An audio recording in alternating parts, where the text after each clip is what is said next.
warahmatullahi wabarakatuh. Kembali lagi dengan saya Najunda Aura Kamalia. Di sini saya akan membahas soal-soal ekonomi yang berjudul pendapatan nasional. Di sini saya mempunyai 10 soal.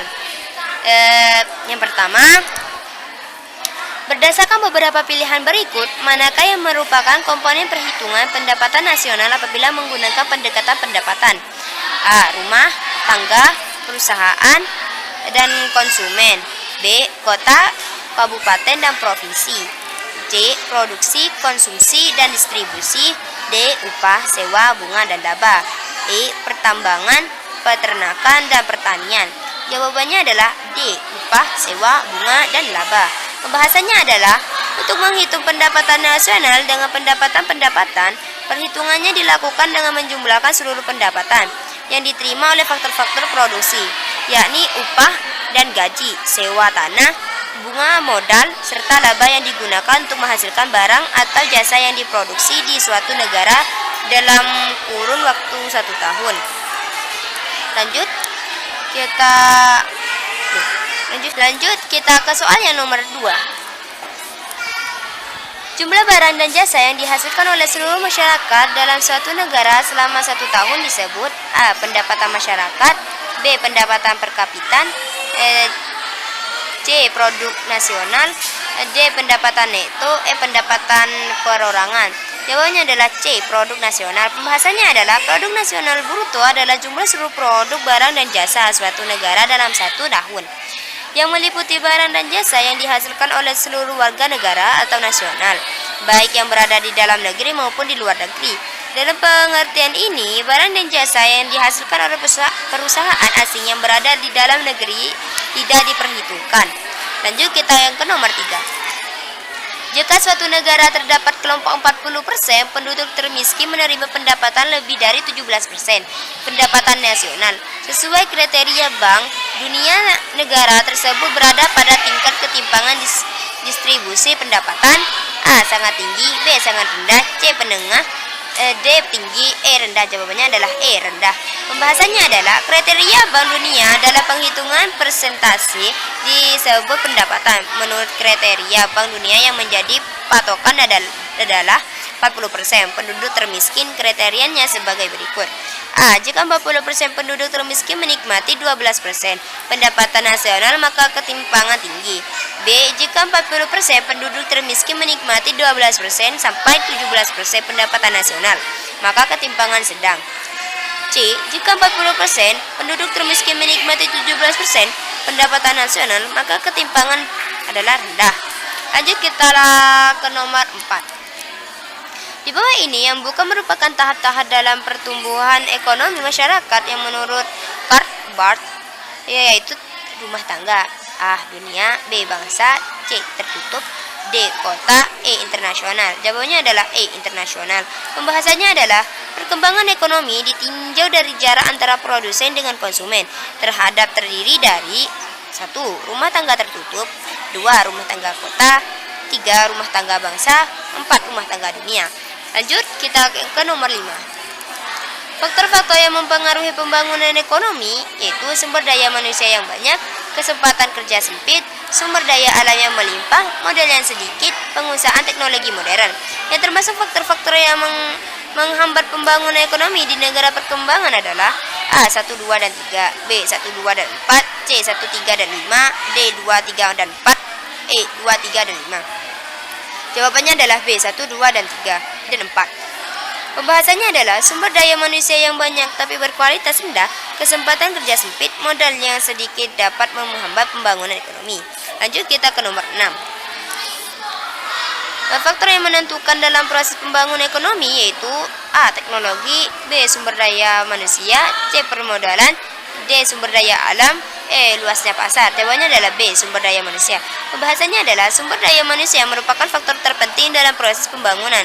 Cepat lambatnya proses terbangun tergantung kepada sejauh mana sumber daya manusianya selaku subjek pembangunan memiliki kompetensi yang memadai untuk melaksanakan proses pembangunan. Lanjut kita ke nomor 7. Di sini saya mempunyai soal cerita. Pak Riko adalah direktur perusahaan yang terbesar di kotanya. Pada masa pandemi COVID-19, perusahaannya nyaris ditutup. Untuk mencegahnya, Pak Riko selalu berkonsultasi dengan Ibu Mailan yang adalah konsultan perusahaan tersebut. Menurut sifatnya, Pak Riko dan Ibu Mailan tergolong tenaga kerja A. Rohania, B. Jasmania, C. Cerdik, D. Terlatih, E. Ahli. Jawabannya adalah A. Rohania. Pembahasannya adalah tenaga kerja rohania merupakan tenaga kerja yang dalam pekerjaannya lebih banyak menggunakan proses pemikiran, gagasan, ide, atau DSB. Contohnya seperti direktur, konsultan, dan manajer. Lanjut kita ke nomor 8. Metode penghitungan pendapatan nasional dengan menjumlahkan seluruh pendapatan yang diperoleh dari faktor-faktor produksi dalam kurun waktu 1 tahun adalah metode perhitungan pendapatan nasional dengan pendapatan A. Produksi, B. Nilai tambah, C. Pengeluaran, D. Pendapatan, E. Value added. Jawabannya adalah D. Pendapatan. Pembahasannya adalah pendekatan yang digunakan untuk menghitung pendapatan nasional dengan menjumlahkan seluruh pendapatan yang diperoleh dari faktor-faktor produksi dalam kurun waktu 1 tahun adalah pendekatan pendapatan. Pendapatan yang diperoleh berupa sewa atau rent, upah atau wages, bunga, interest, dan keuntungan profit. Lanjut kita ke nomor 9. Di sini saya mempunyai contoh pendapatan nasional. Perhatikan hal berikut. 1. Perbandingan standar hidup masyarakat suatu negara dari waktu ke waktu. 2. Perbandingan tingkat kesejahteraan masyarakat. 3. Penggunaan pendapatan. 4. Tingkat kemakmuran masyarakat. 5. Struktur perekonomian masyarakat suatu negara. Manfaat perhitungan nasional ditunjukkan oleh nomor A. 1, 2, dan 5, B. 1, 3, dan 5, C. 2, 3, dan 5, D. 2, 4, dan 5, E. 3, 4, dan 5. Jawabannya adalah E. Pembahasannya adalah manfaat perhitungan pendapatan nasional diantaranya mengetahui struktur perekonomian suatu negara, mengetahui tingkat kemakmuran masyarakat, mengetahui kemajuan ekonomi dari tahun ke tahun, mengetahui penggunaan pendapatan masyarakat, mengetahui perbandingan perekonomian antar negara di dunia sebagai pedoman untuk melaksanakan pembangunan, sebagai pedoman bagi pemerintah untuk mengambil kebijakan yang berkait dengan perencanaan pembangunan ekonomi nasional. Lanjut kita ke soal yang terakhir. Di sini saya mempunyai contoh soal pendapatan nasional pilihan ganda.